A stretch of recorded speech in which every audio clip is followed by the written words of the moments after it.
Begin recording. Personal account, voice transcribed and encrypted. Date of composition: 7 years, 4 months, and 11 days after the Battle of Crestfall. I am Admiral Marin Sorak, retired, currently residing at the family estate on Vera Station. I am 61 years old. I am writing this because I am tired of the statues. There's one in the Capitol Square. There's one in the Hall of Admirals. There's a smaller one, embarrassingly, outside the building where I was born, which my mother claimed she had no part in commissioning. I believe her about one of those 3 things. The statues show a man standing very straight, looking resolute, gazing off at something on the horizon that I presume is victory. The man in the statues has 200 ships. I had 50. What follows is what actually happened.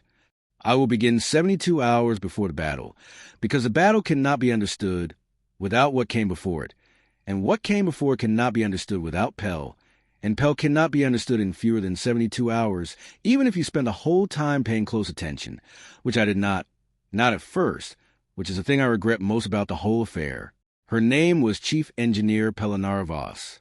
Everyone called her Pell except the officers who didn't like her, who called her the half-blood, and the officers who respected her but were still uncomfortable with her, who called her Chief Voss. And me, who called her Pell from the first day she reported aboard the Ardent because she told me during her intake interview that she preferred it, and I saw no reason to disagree. She was 29 years old. She was the finest engineer I have ever worked with, before or since, and I have worked with engineers on 7 flagships across 30 years of active service. She was half human, half Keth. Her father had been a Keth trader who operated in the border systems before the war, one of the ones who genuinely believed that the 2 species could find an arrangement. Her mother was a human propulsion technician from the Outer Belt colonies. Pell was born somewhere in between, in the literal and figurative sense. She had the height of the Keth, near 2 meters, and the secondary eyelid that gave the Keth their characteristic flat stare in photographs, though hers flickered the way a human's might when she was thinking hard about something, a nervous tic she'd had since childhood. She had her mother's hands. She had her father's capacity for geometric reasoning, which in the Keth is not a learned skill, but something closer to an organ, a part of the body that functions automatically and well, the way a healthy set of lungs breathes without instruction. She understood spatial relationships the way a musician understands pitch, instantly and without effort. She was also the loneliest person on the Ardent, possible in the fleet, and I did not do enough about that, which I will not spend time excusing. The 72 hours began like this. We had received the intelligence report at 0300 fleet time. 600 Keth warships assembled at the Crestfall approach. 600. I sat with the number for a long while in my command cabin. Just the 2 of us, the number and me, neither of us saying anything useful. I had 200 ships. I had 200 ships on paper, which is its own problem I will explain shortly. I was looking at a 600-ship Keth armada, and I was trying to find the mathematics that made it workable, and the mathematics kept looking back at me with an expression I can only describe as sympathetic. The Keth strategy was not complicated. It was a strategy of a species that had 3 times the ships, arrive, overwhelm, and argument. Crestfall Station controlled the inner approach to the 7 colony systems that made up the heart of human expansion in this region of space. Whoever controlled Crestfall controlled whether there was a human presence in this quadrant at all. The Keth had calculated, correctly, on the numbers, that losing Crestfall meant losing everything that lay behind it. Their 600 ships were not coming to negotiate. They were coming to close a chapter. I called my senior staff at 0400. I did not tell them the full count. I gave them 600 because that was what we had to plan around, and I watched their faces do what my face had done an hour earlier, which was look for mathematics and fail to find it. My tactical officer, Commander Reese, started talking about attack angles and fleet dispersal, which I listened to with the respect owed to a man trying to do his job under severe disadvantage. My weapons officer ran probability models. My communications officer sat very still. Pell said nothing during that first briefing. She sat at the end of the table where the engineering representative traditionally sat, which was as far from the center of power as you could get without leaving the room, and she listened to everyone else and said nothing. I noticed this. I had noticed, over the months since she joined the Ardent, that Pell's silence was a distinct category of communication. That there was a difference between her silence when she was disengaged and her silence when she was thinking, and the silence she would seduce at the end of that table at 0400 was the second kind. It had a texture to it.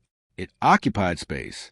I waited until everyone else had spoken, and then I said, "Pell, what are you thinking?" It was not a question. She understood it as the thing it was, which was an instruction to speak.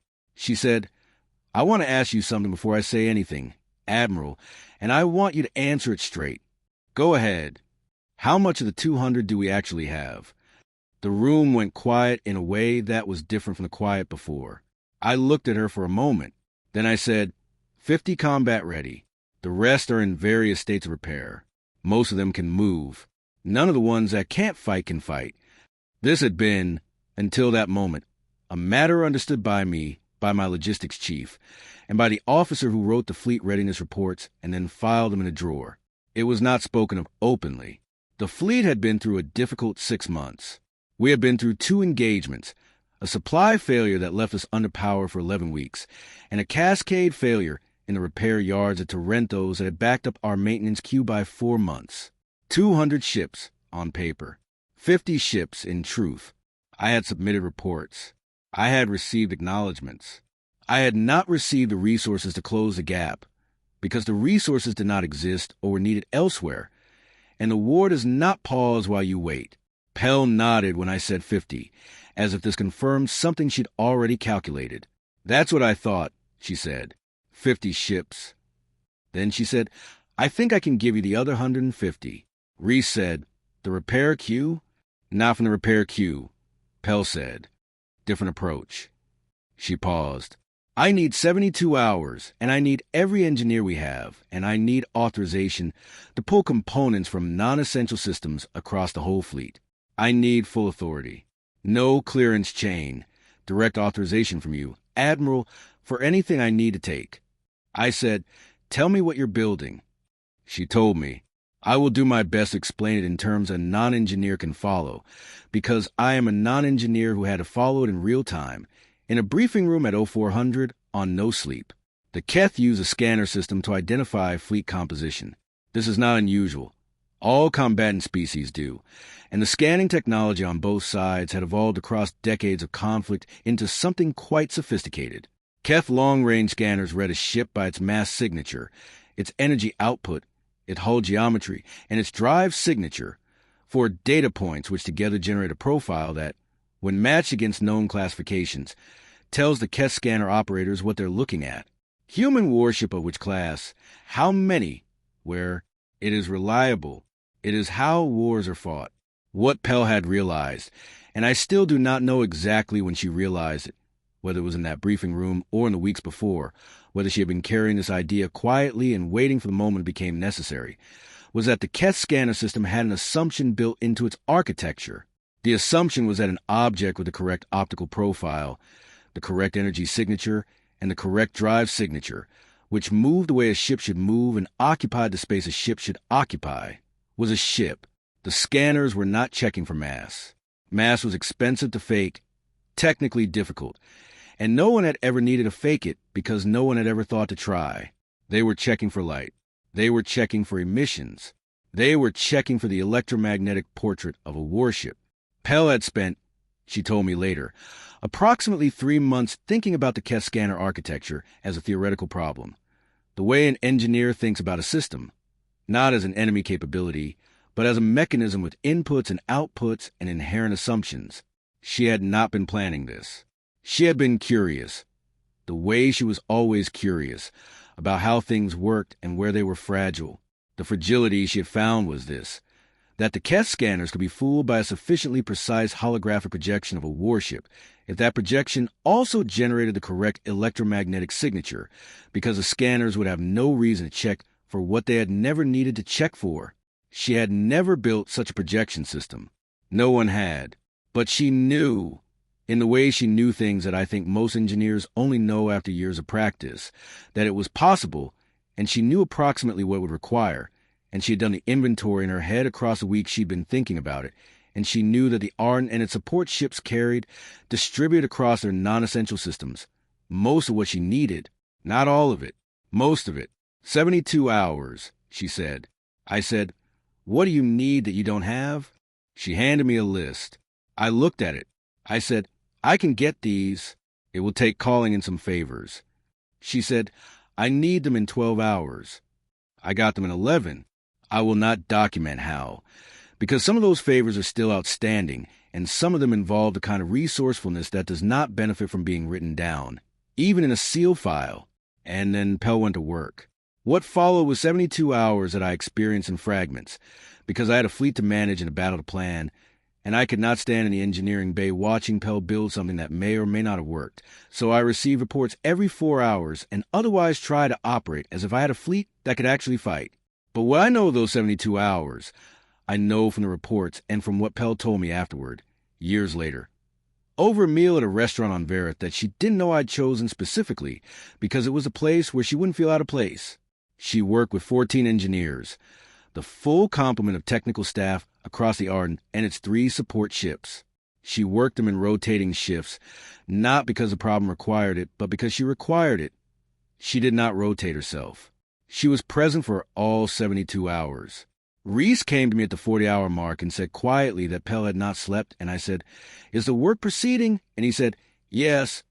And I said, "Then let her work," because I know from experience that certain people do their best work inside a tunnel of necessity, and Pell, I had come to understand, was that kind of person. She was most fully herself when the problem was large enough to require all of her. The projection system she was building was not, as I had naively imagined, a single device. It was distributed. A network of emitter arrays installed across each of the 50 real ships, capable of projecting 3 distinct holographic configurations each, which gave us 150 projections, 1 per emitter array.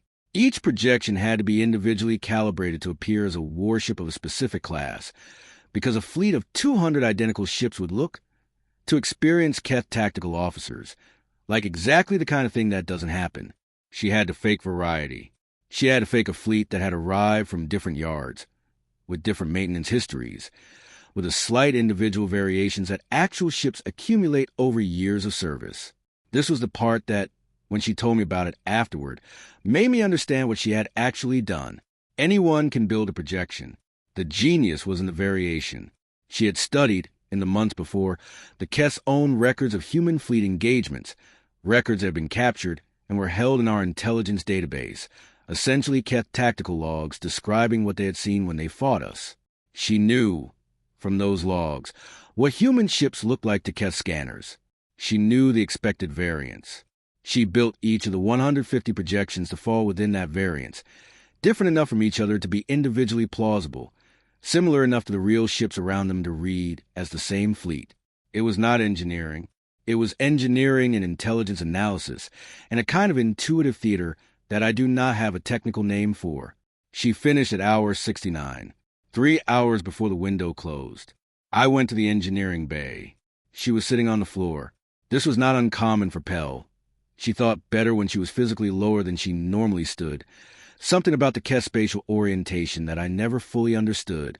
She was sitting on the floor of the engineering bay with her back against a coolant housing, and her long legs stretched in front of her, and her eyes open and unfocused, which was a look she had when she was processing rather than sleeping. I sat down next to her on the floor. My back is not what it was, but I managed. I said, "Will it work?" She said, without moving her eyes, "I don't know." I said, "Give me a probability." She said, "Admiral, if I could give you a probability, I would have given you the probability during the briefing 3 days ago and saved myself an enormous amount of trouble." I said, "Fair enough." We sat there for a moment in silence, both of us on the floor of the engineering bay, which was not the posture that the statues later chose to depict. Then she said, "The thing I'm uncertain about is the targeting response." "Explain." "The projections can't take damage. If the Keth fire at projection, the fire goes through it. I've set them to generate a brief electromagnetic burst on impact, something that looks like a hit on a shielded hull, but it only works once, maybe twice. If the Keth target the same projection repeatedly and see that it isn't degrading the way a real ship would, they'll know something is wrong. How long before they start noticing? That depends on how long the battle lasts and how much fire they're distributing versus concentrating. If they spread their fire across the whole fleet trying to overwhelm us by numbers, we're probably fine. If they start concentrating on specific ships, try and take out command vessels, or following a tactical pattern, they'll notice faster. I said, I'll keep the formations moving. She said, you'll need to keep the projections in cover as much as you can between real ships. If a projection is on its own with no real ships near it, and the Keth concentrate fire on it, it'll go under very quickly. I said I understood. She said, there's one more thing. Tell me. If they identify even one projection, if they confirm tactically that one of our ships is not real, they will immediately re-examine everything. Their tactical officers will run a reanalysis. They will assume that all the ships they haven't yet confirmed are also projections. They won't stop shooting, but they'll stop being scared of our numbers. And if they stop being scared of our numbers, 50 ships against 600 is not a battle we can win. I said, I know. She said, so the entire strategy depends on them never identifying a projection across the full duration of the battle. Yes. She looked at me for the first time since I'd sat down next to her. Her secondary eyelid flickered once. That's a large thing to depend on, she said. Yes, I said. It is. In the 3 hours before the battle window, I gathered my senior staff, and I made a decision that I will describe honestly, without the retrospective confidence that victory later made available to me. The decision was this: we were going to fight with the projections.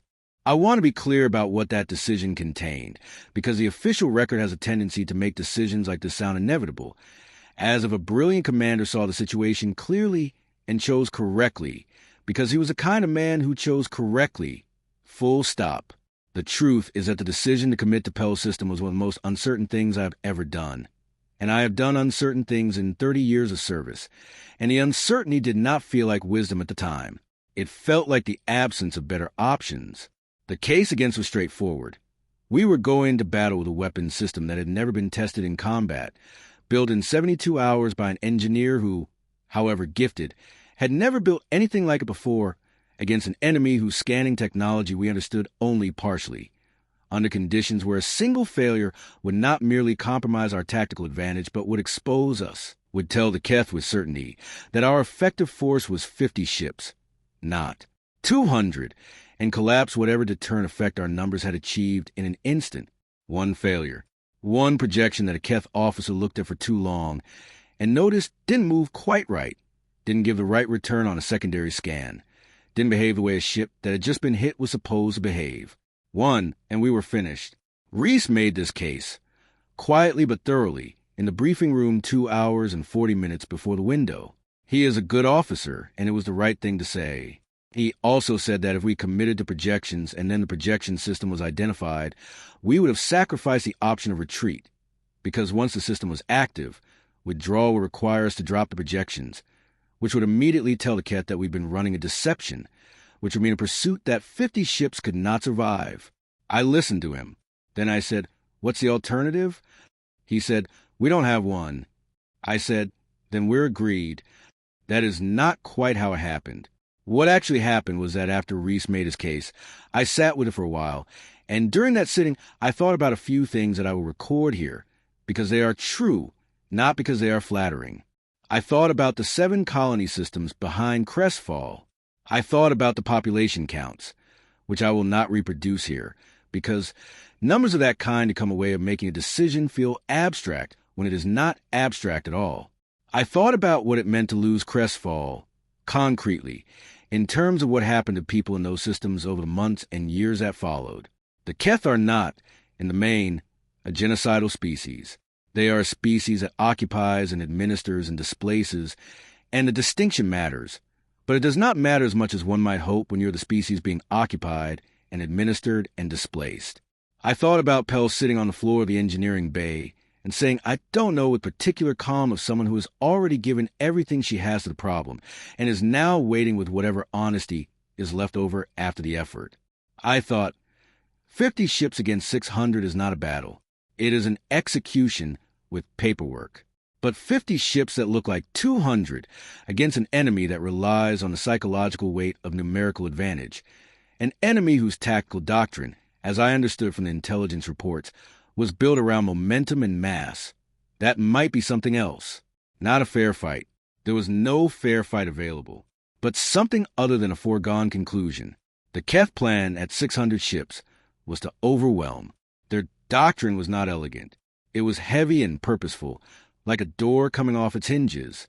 600 ships spread across a wide approach vector, firing in concentrated salvos at priority targets, advancing with the confidence in an armada that has never needed to be clever because it has always been able to be large. The intelligence reports described their Crestfall approach plan in terms that I found almost comforting in their simplicity.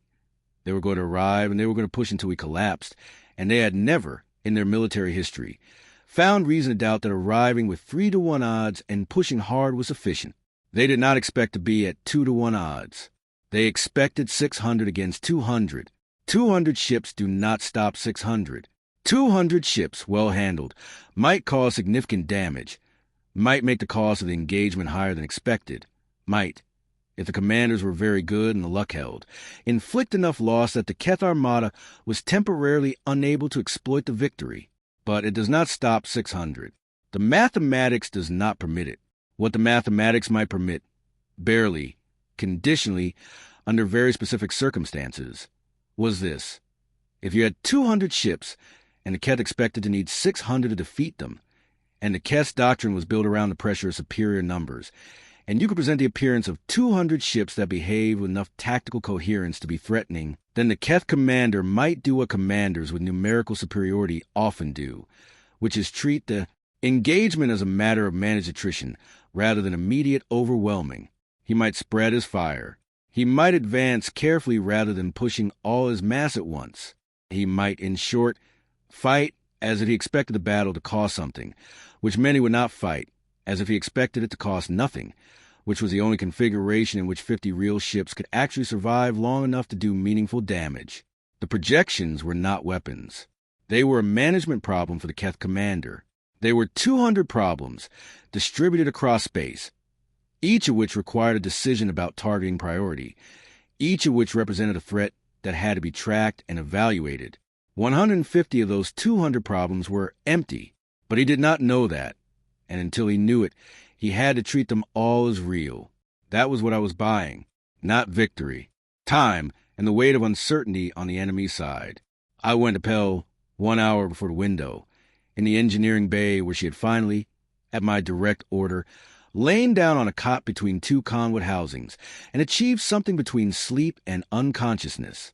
I stood there for a moment, looking at her, this tall, woman folded onto a cot that was sized for someone 30 centimeters shorter, one long arm over her face, breathing steadily. I said, "Pell." She was awake immediately, as she always was. She had the Keth half's quality of rapid transition between states, no middle ground between fully asleep and fully present. I said, "We're committing to the system." She sat up. The secondary eyelid did its thing. Then she nodded once, very precisely, and stood up and started to move toward the control station. "Pell," I said. She stopped. I said, "I want you here, in the engineering bay, during the battle, not on the bridge. Here, where you can manage the array system directly. If something goes wrong with the projections, if they start behaving incorrectly, if the calibration drifts, you're the only one who can fix it in real time." She said, "If I'm here, I can't tell you what's happening with them. I can only respond to what happens." "I know," I said. "I need you responding, not reporting. Reese will be my eyes on the tactical picture. You'll be my hands on projections." She said, "If the Keth start identifying projections, how will you tell me?" "I'll tell you which ones to drop." I said, "You drop the identified ones immediately. Lose a projection before it's confirmed. Not after. Losing one early, before they're certain, maintains the ambiguity. If they confirm one, it's over." She thought about this for a moment. Then she said, "I can do that." I said, "I know you can." She sat back down at the control station. I went to the bridge. The window opened at 0600, fleet time. I activated the projection system at 0555. For the first time in the space around us, there appeared 150 ships that did not exist. On the Ardent's own screens, I could see what the system was producing. Pale ghost forms, each one a warship, each one distinct, moving the formation I had specified, running lights and drive signatures and electromagnetic profiles, all operating exactly as they should. I am not a sentimental officer, but I will write this in the sealed file where no one will read it for 100 years. Standing on the bridge of the Ardent and watching those ghosts take their places in the formation, I felt something that I have not felt often in my career, which was a specific sensation of being in the presence of something genuinely extraordinary. Not a better weapon or a smarter tactic. Something else. Something that had come entirely from one person's mind, built with her hands in 72 hours, out of borrowed parts, and a refusal to accept that the mathematics was fixed. I keyed open the engineering bay channel and said, "Pell." They look exactly right. Her voice, when it came back, was already the voice of someone concentrating on something else. She said, "Keep them in formation. If any of the real ships accelerate, the projections adjacent to them need to match the acceleration signature exactly, or it'll look wrong on their scanners. Tell your helmsman, smooth changes, no sudden velocity shifts. The projections can compensate up to half a G of variance. More than that, and the signature match breaks." "Understood," I said. "Also," she said, and there was a pause that I understood to mean she was looking at something, "projections 14 through 19 are running slightly warm on the EM spectrum. I'm correcting it. Give me 40 seconds. I gave her 40 seconds. She said, "Done. They should be nominal." I said, "How does the full array look?" She said, "Like 200 ships." The Keth Armada appeared on long-range scanners at 0612. 604 ships. The 4 was... I remember noticing the 4 with a kind of distant, exhausted interest, as if my brain, at that particular moment, was capable only of noticing the unexpected small thing rather than the enormous familiar thing it was attached to. 604. I watched their approach, and I watched how it changed as they got us on their scanners. There's a behavior that a fleet has when it sees something expected, and a behavior has when it sees something it didn't expect. And they are different, and I was looking for the different one. I found it. At 0622, the Keth formation would have been advancing in a heavy, purposeful configuration of an armada expecting to overwhelm, shifted. Slightly, the leading elements backed their acceleration rate. The flanks spread wider, which is a movement of force increasing its options rather than committing its mass. They saw 200 ships and they adjusted. I opened the engineering bay channel and said, "It's working." Pell said, "The battle hasn't started yet." "I know," I said. She said, "Admiral." "Yes." "Don't let yourself believe it's working until it's over."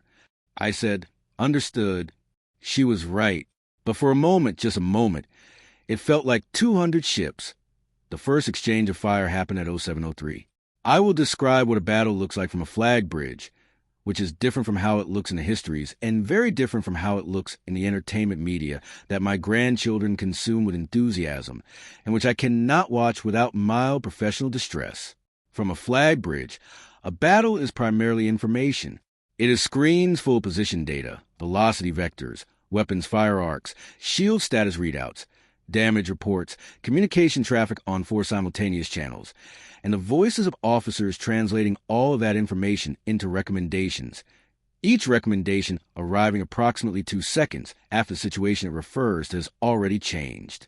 What it is not is visually dramatic. You cannot see 600 Keth ships from a bridge. You can see data about them. The drama, such as it is, lives in the gap between what the data says is happening and what you understand it to mean, and it is entirely interior, and it is the most exhausting thing I know.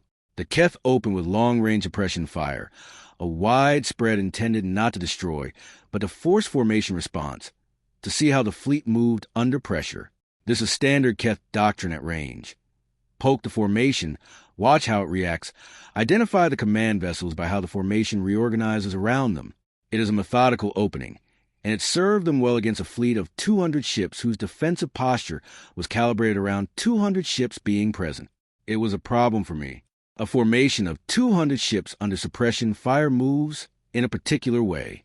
It distributes defensive screens, rotates vessels from forward to rearward positions, pulls the highest priority targets into the center of the formation where they can be covered by multiple hull screens simultaneously.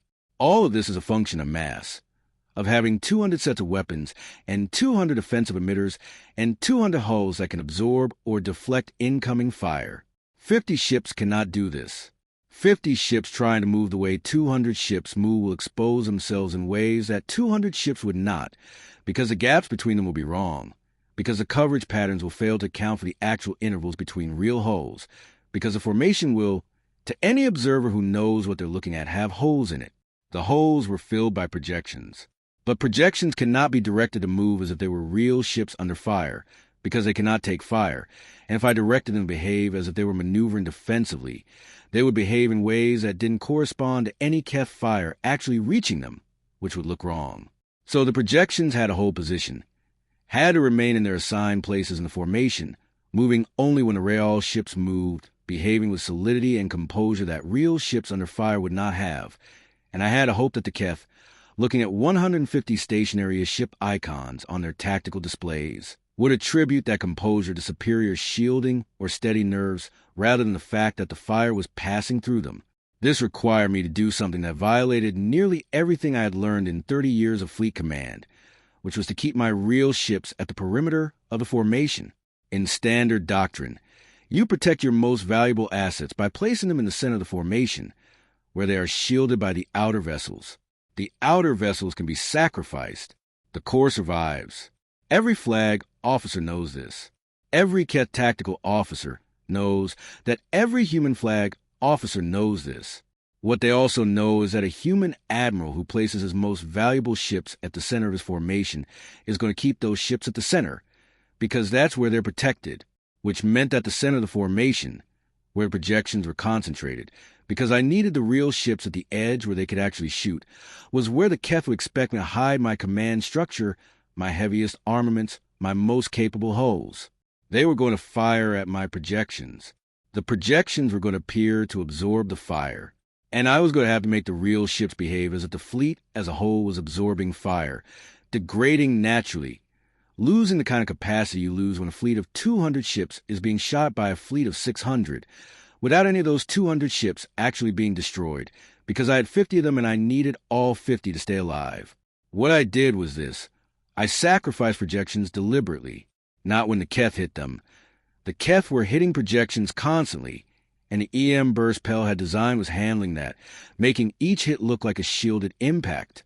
I sacrificed projections when I judged that a ship in that position, taking the kind of fire that position had been taking, would by now have been critically damaged. I dropped them on a schedule that tracked the expected attrition rate of a fleet of 200 ships under this level of fire, distributed to look like the kind of loss distribution you'd expect. Outliers first, the ones with bad position and bad luck, never the apparent flagships, never the apparent command vessels, but a steady trickle of ships winking off the tactical display, as if they'd been destroyed. I was managing the appearance of being damaged. I was performing attrition. The Keth tactical officers would be watching their screens, and they would see a human fleet taking losses, losing ships at a rate that, while painful, was consistent with a fleet of our apparent size fighting a fleet of their size. They would see a fleet that was being beaten, but was fighting back. They would calculate the exchange rate, and they would see that it was in their favor, and they would advance with the confidence of commanders who believe they know the shape of the battle they're in. I was selling them a battle they could understand. I was giving them the thing they expected to see, a smaller fleet, losing, fighting hard, losing anyway. The thing I was keeping from them was that every ship they believed they were destroying was empty light. At 0741, Reese said, "We've lost 19 ships, Admiral." He said this calmly, because Reese is a man of extraordinary professional composure, and because he knew what I knew, which was that we had lost 0 ships. I said, "Continue present formation, fire pattern Delta on my mark." Delta was the fire pattern we had developed specifically for this engagement, a pattern designed to look like 200 ships firing at reduced capacity, with the actual firing done by 50 ships at full capacity, but distributed across the pattern in ways that filled the gaps left by the non-firing projections. It was a complicated thing to coordinate, and it worked better in theory than in practice, as most complicated things do. But it was better than the alternative, which was 50 ships firing at full capacity in a pattern that immediately told the Keth how many of us there actually were. The Ardent took a direct hit at 0802. Full impact, center hull. Shields at 60%. The ship shook the way ships shake when they're really hit, which is not the clean cinematic rocking motion of the entertainment media, but a deep subsonic shudder that you feel in your teeth, followed by 3 simultaneous alarm tones, followed by damage control reporting in with a list of things that had just gone wrong. I said, status. Damcon said, hull integrity at 92%, drive systems nominal, 2 secondary batteries offline. I said, restore the batteries. What else? Projection emitter 6 alpha, port side. The hit disrupted the array housing. We've lost projection 6. I keyed the engineering channel. Pell. I see it, she said. 6 is gone. I'm redistributing the EM load to maintain the formation shape. You'll have a gap in the port center cluster for about 90 seconds. How visible is the gap? Depends on whether their scanners are looking at that sector. 90 seconds. Understood. I directed Reese to pull 2 of the real ships from the port edge into the center cluster, covering the gap. It looked, from outside the fleet, like a tactical adjustment. Exactly what you'd expect from a commander repositioning after a loss. It was exactly what it was, except that the loss was a projection, and the repositioning was to cover the hole in the lie. 90 seconds. Then Pell said, 6 alpha is back. Partial. I can run the projection at 70% resolution. It'll look slightly off if they run a close scan, but in formation at this range, it should pass. Do it, I said. This was the texture of the battle, at the level that never appears in the official record. A constant negotiation between the appearance of being 200 ships and the reality of being 50. With Pell as a translator between those two states, managing projection array from the engineering bay with a direct physical authority over those 150 ghosts that no one else had, making adjustments in real time as the battle damaged our real ships and disrupted our emitters, and altered the precise calibration that made the whole deception hold. She was fighting her own battle down there, without weapons, without armor, without anyone who fully understood what she was doing. She was fighting it with her hands on a system she had built in 72 hours, that had never been tested, that the history books would not acknowledge for 100 years. At 0830, the Keth advance had pushed us back 14,000 kilometers. On the tactical display, our projected fleet was at 61 ships. I had been dropping projections steadily to maintain the attrition appearance. Real losses. 1 fighter auxiliary that caught a bad angle and taken fire before its shields could compensate. 1. 49 real ships still combat ready. On the Keth side, we had taken out, by my estimate, 31 ships. 50 real ships, firing constantly at full capacity, had killed 31 of 600. This sounds terrible, in the context of what they believed they were fighting. 200 ships, losing steadily. It was actually above the expected damage rate for a fleet in our apparent situation. It was a performance of a fleet that was overmatched but fighting exceptionally well. I had been, without intending to, giving the Keth the impression that we were better than they were. Ship for ship, in terms of combat effectiveness, we looked magnificent. We looked like the finest fleet they had ever faced, because 50 ships were fighting as if they were 200 ships. 50 ships were absorbing 200 ships' worth of tactical responsibility and performing all of it at once. My people were extraordinary. I will write that in the sealed file, and it will wait 100 years, and then someone will read it and know that it is true. Every officer and crew member on those 50 ships was extraordinary. They did not know what was real. They flew and they fought, and they maintained formation discipline under the heaviest fire I have ever commanded from, and they trusted that the admiral on the flag bridge had a reason for everything he was asking them to do.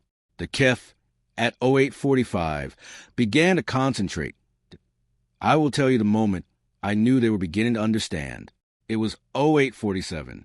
The Keth formation would have been advancing in a wide spread, began to tighten, not dramatically.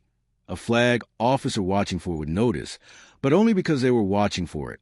The leading edge of their armada pulled its flanks in slightly, which is a movement of commander who is transitioning from broad suppression to targeted concentration. Reese said, they're shifting focus to the center cluster. I said, I see it. The center cluster was where the projections lived. The center cluster was where In standard doctrine, you find the heaviest human warships, the command vessels, the fleet carriers, the ships that, if you destroyed them, collapse the tactical coherence of everything around them. The Keth commander had been watching our formation for nearly 2 hours. He had seen us absorb fire. He had done his calculations. He had decided that the most efficient path to ending this battle was to cut the head off the formation, to concentrate everything on the center cluster, and destroy the apparent core of the fleet. He was about to concentrate 600 ships' worth of firepower on 150 light projections. The first concentrated salvo hit the center cluster at 0852. 12 projections should have been destroyed by that salvo. In the simulation of attrition I was running, 12 ships in that position, taking that fire, would be gone. I dropped 12 projections. The center cluster looked like it had just taken a catastrophic hit. 12 ships simultaneously winking out. And then the Keth did something that I had not fully prepared for, which is that they did not advance into debris. They held. A Keth commander who has just destroyed 12 ships and opened a hole in the enemy's center formation does not hold. He pushes. He drives his mass into the gap before it can close, and he tears the formation apart from the inside. This is Keth doctrine, practice, and reliable, and I had planned around it. I had prepared the real ships at the edges of the formation to close inward when the center gap appeared, to fill it fast enough that the Keth push would hit intact formation rather than the hole, to sacrifice positioning for coherence. They held because they were watching. I understood this. With a cold and unpleasant clarity, approximately 4 seconds after the salvo landed. The Keth commander had not pushed because he had watched 12 ships disappear, and something about the way they disappeared had not satisfied him, not triggered his suspicion fully, not given him the certainty that would change the battle, but put a question in his mind. And a Keth commander with a question in his mind holds, for a moment, to collect the answer, because 600 ships can afford to hold for a moment. I keyed Pell immediately. I said, they didn't push after the center salvo. They're watching the debris field. There was a pause of approximately 2 seconds, which from Pell was a long pause. She said, there's no debris. I said, what? She said, projections don't generate debris. When a real ship is destroyed, there's mass, hull fragments, drive, plasma, coolant dispersal. When a projection is dropped, there's nothing. The EM burst ends and the space is empty.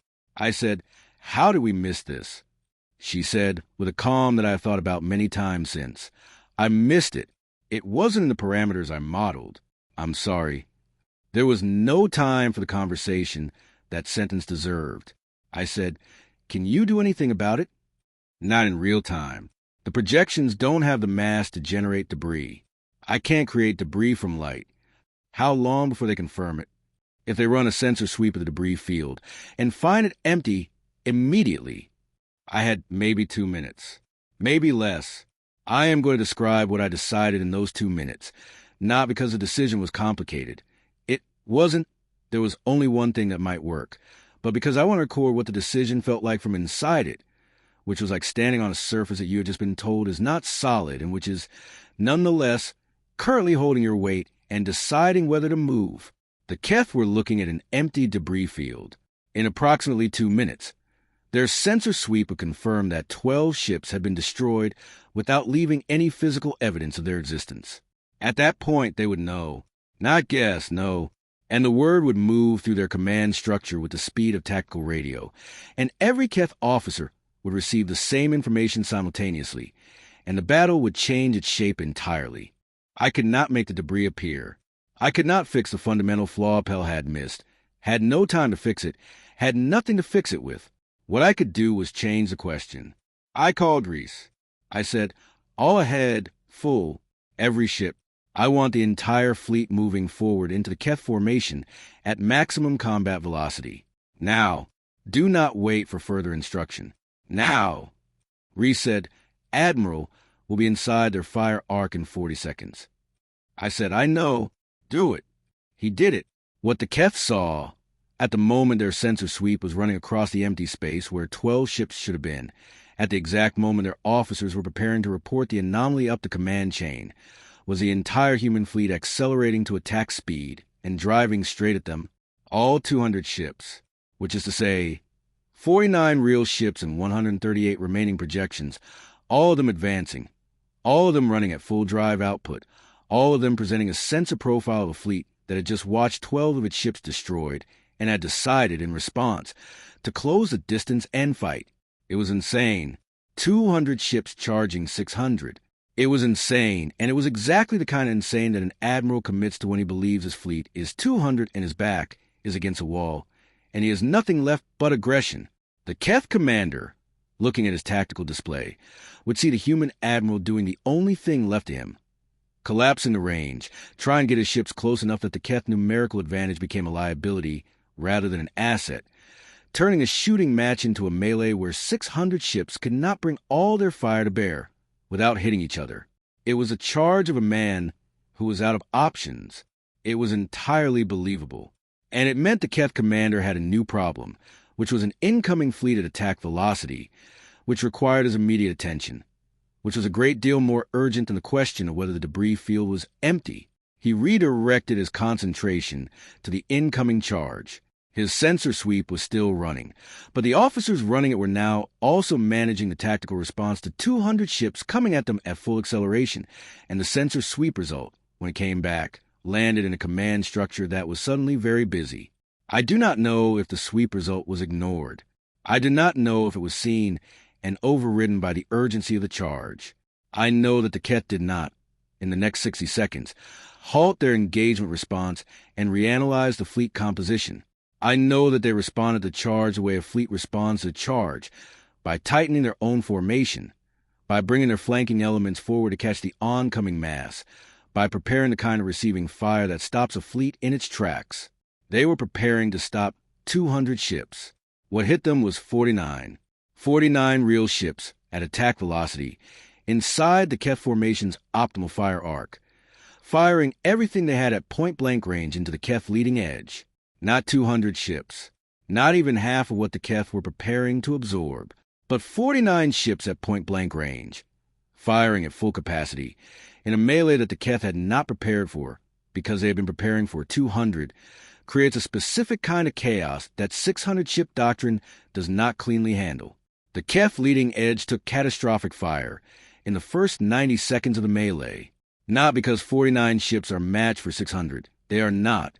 But because 600 ships in a tight formation suddenly engage at point-blank range by a fleet that appear from their sensor data to be half their number, have a targeting problem. They cannot fire freely without hitting each other. They cannot use their numerical advantage without creating corridors of fire that their own ships are standing in. Their mass, which had been their weapon, became their constraint. We lost 9 ships in those 90 seconds. 9 real ships, gone, not projections. 9 crews. I will not write their names here because I have written them elsewhere in the appropriate records, where they will be read with a recognition they deserve rather than in a sealed file that no one will open for a century. 9 ships out of the 49 I had begun with, we destroyed in those 90 seconds 64 Keth warships. The projections were useless in the melee. They could not fire, could not take damage, served no tactical function at that range other than to create confusion about where the real ships were, which at point-blank range was limited but not nothing. I was dropping them as fast as I could, dropping them strategically, dropping them on a pattern that looked like destruction rather than deactivation, trying to maintain the fiction even as the range and speed of the engagement made the fiction increasingly hard to sustain. Pell's voice was constant in my ear, steady and technical, reporting array status, reporting which emitters had been damaged by proximity fire, reporting which projections were drifting from their calibration and needed adjustment. She was maintaining the system under fire, from a bay that was taking shutter impacts every 40 seconds as the Ardent absorbed hits at close range, recalibrating by hand what the automatic systems could no longer manage. At 0941, the Keth formation began to fall apart, not from damage alone, though the damage was severe, from command disruption. 2 of their 3 fleet command vessels were destroyed in the first melee, which meant their tactical coordination collapsed to the squadron level, which meant that 600 ships that had been fighting as one fleet were suddenly fighting as a collection of smaller units. Each unit making its own decisions, the overall tactical picture fragmenting into 100 smaller tactical pictures with no one managing the whole. I have to be honest about what this means. It does not mean we won because we were better. We were not better. 40 ships, 40, by that point, against 600 is not better. We won because 600 ships with no coordinated command, fighting at point-blank range against a fleet they believed was 200 in a melee they had not planned for, is not 600 ships. It is hundreds of decisions made by squadron commanders who do not know what the squadron next to them is doing, cannot coordinate their fire, cannot manage the engagement as a whole. They began to withdraw at 10:15, not all at once, in pieces, as squadron commanders made individual decisions that the fight was costing more than it was worth, as the uncertainty about what they were actually fighting, because I still believe that some of the senior Keth officers, by that point, had doubts about the reality of what their scanners were showing them, made the calculation of acceptable losses hard to make confidently. The withdrawal started with the flanking elements and moved inward, unit by unit, until at 10:52 the Keth Armada's remnant, 412 ships, still twice our apparent number, still more than 10 times our actual number, was in full withdrawal from the Crestfall approach. I said, "All stop." Ree said, "Admiral, we could pursue." I said, "No, we hold the approach. We do not pursue." Because I had 40 ships. And because we had won. The official record of what followed is largely accurate, in the logistical sense. We held the Crestfall approach. The Keth did not return in sufficient force to threaten it again for 14 months, by which time we had actual reinforcements, and the real situation was no longer the lie we had been living inside for the duration of the battle. The political and strategic consequences of the engagement were, as the histories describe, a shift in the balance of the conflict, a demonstration that human forces could hold against significant numerical disadvantage, a change in how the Keth approached their strategic planning for the remainder of the war. All of that is true. It simply doesn't include the part about having 49 ships and a woman in an engineering bay with her hands on a system made of borrowed parts. I went to the engineering bay 2 hours after the Keth withdrawal. Pell was still at the control station. The projection array was offline. I had shut it down the moment the withdrawal began, not wanting to maintain something that was no longer necessary, and that the residual Keth sensor sweeps during withdrawal might, if they were running detailed post-engagement analysis, potentially identify as unusual. 150 projections had served their purpose. They were gone. Pell had not moved since the battle ended. She was sitting at the control station with her hands in her lap, looking at the screens in front of her, which showed the status of the array system. 63% of the emitter arrays intact, 31% damaged but reparable, 6% destroyed. The system had worked. The system had held. She looked very tired. I sat down in the chair next to her, which was not a chair designed for an admiral, but which was available, and I said, "It worked." She said, "I know." I said, "Pell." She looked at me. I said, "You won this battle." She said, "You flew the ships. The ships I had because you gave them to me." She shook her head once, precisely, the Keth gesture that means something between "you're wrong," and "that's not how I think about it." She said, "I built a system. You decided to use it. You managed the engagement. The crews flew and fought and held a formation under conditions that—" She paused, and something moved across her face that I had not seen there before, which was something close to awe. They didn't know, did they? The crews. They knew the ships weren't real, I said. They knew there were projections. They didn't know what the actual split was. She was quiet for a moment. They flew as if they were really 200, she said. Yes, I said. They did. She looked at the screens again.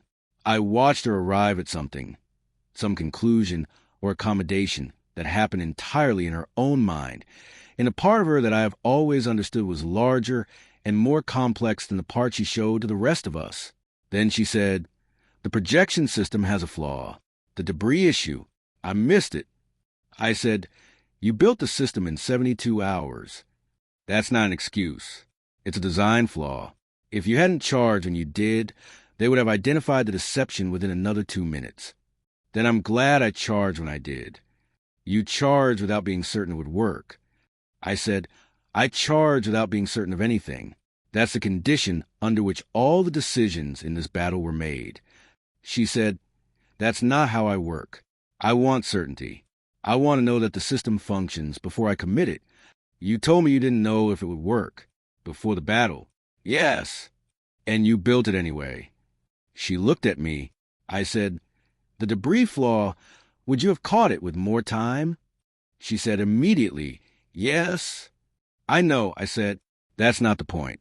The point is that you built the best system you could build in the time that existed, and it was better than anything that existed before, and it worked for long enough that the rest could be managed.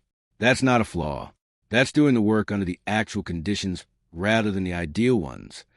She was quiet for a long while. Then she said, I heard, during the battle, some of the tactical commentary from the bridge feed. Your officers kept referring to projections as ships, as if they were real. They were real, I said, in every way that mattered to the battle. She said, that's not how physics works. No, I said, but it's how war works. I am writing this in the 7th year after Crestfall in my study on Vera Station, at a desk that has a view of the ship traffic in the outer approach lane, which I find settling in a way that I cannot entirely explain. The statues have been up for 4 years. The citations have been issued. The battle has been written into the histories in a form that it will carry forward. Admiral Sorak's fleet of 200 ships, the brilliant tactical management, the defense of Crestfall against impossible odds. Pell is chief engineer of the Resolute, a first-rate ship, the best posting available in the current fleet. She got there on her record, which is exceptional, and on the recommendations of officers who have worked with her and understood what they were working with. She does not talk about Crestfall. She is not the kind of person who talks about things that have not been formally acknowledged, and Crestfall has not been formally acknowledged in a way that would permit her to talk about it honestly. She received a citation for exceptional technical contribution to the Battle of Crestfall, which is accurate in the way that saying the ocean makes a contribution to a storm is accurate. I have thought about what to do about this for 7 years. I have thought about the seal file, which has existed as a concept in my mind since the day after the battle, the place where the true account would go, where it would wait, past the time when it could do damage or cause embarrassment or complicate the political settlement that the victory made possible. The Keth never published their own account of what happened at Crestfall. If they know that 50 ships defeated their armada, they have chosen not to say so for reasons that I understand and that serve purposes that benefit both our species in the current moment. Opening the sealed file before the 100-year mark would complicate those purposes. I know this. I accept it. That is why the seal exists. But I want the record to be somewhere. I want the truth to be somewhere that a person, eventually, will find it and read it and understand what actually happened. What actually happened is this. A woman named Pellanara Voss, born half-human and half-Keth in the border systems, stationed on my ship because I had read her file and knew she was the finest engineer in the fleet, built a system in 72 hours that had never been built before in conditions of exhaustion and uncertainty and under the kind of deadline that makes most people unable to function. She built it without precedent, without a blueprint, working from first principles and from an insight into the enemy's scanning architecture that she had arrived at through months of solitary intellectual curiosity, because she was a person who thought about how things worked and where they were fragile, and because this particular fragility happened to be in the enemy's technology rather than her own.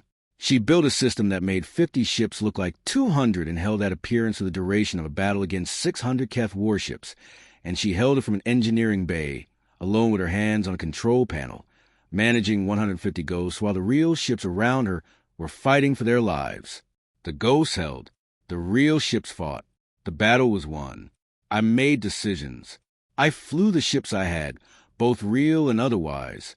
I made the charge when the debris problem threatened to collapse the deception, and I managed the formation, and I gave it orders, and I was, in every technical sense, the commander of the engagement. My name is on the victory.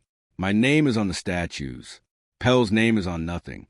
I am writing this so that her name is somewhere, so that when this file is opened in 100 years by someone I will not know and cannot imagine, they will know that the battle was hers, that the idea that saved the 7 colony systems behind Crestfall came from a woman sitting on the floor of an engineering bay, looking at a problem the rest of us had decided was unsolvable, finding the place where the enemy certainly had an assumption built into it, and building something that had never existed before in order to press on that assumption until it gave way.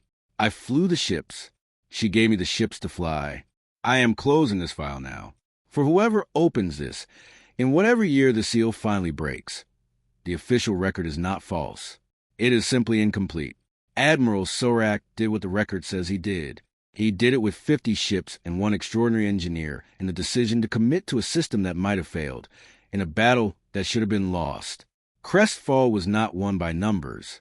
It was not won by doctrine or tradition or the accumulated tactical wisdom of 30 years of fleet command. It was won by a woman who understood on a level that most people cannot reach that the enemy's strength was not their ships but their certainty, and that certainty, like any system, has assumptions built into it, and assumptions are where the fragile place lives. She found the fragile place. For whoever opens this, Pell won this battle. I just flew the ships. End personal account. Admiral Marin Sorak, retired. Vera Station. Year 7 after Crestfall. File sealed. Encryption applied. Classification, Omega Seal. Not to be opened for 100 years from the date of filing. He set down the dictation instrument and looked at the screen for a moment. At the words he had just watched appear there, the true record sitting in the amber of its own silence. He thought of the statue in the Capitol Square, the man standing straight, gazing at the horizon, the man who had 200 ships. He thought of Pell at the control station after the battle, her hands in her lap, looking at the status screens, arriving at something in the private country of her own mind. He thought of the first moment the projections appeared, filling the space around the Ardent with ships that were not there, and the sensation, which he had tried for 7 years to name and had not succeeded, of standing in the presence of something extraordinary. He confirmed the encryption. He wrote on the outside a file, "For whoever opens this, Pell won this battle. I just flew the ships." He keyed the lock. The screen went dark.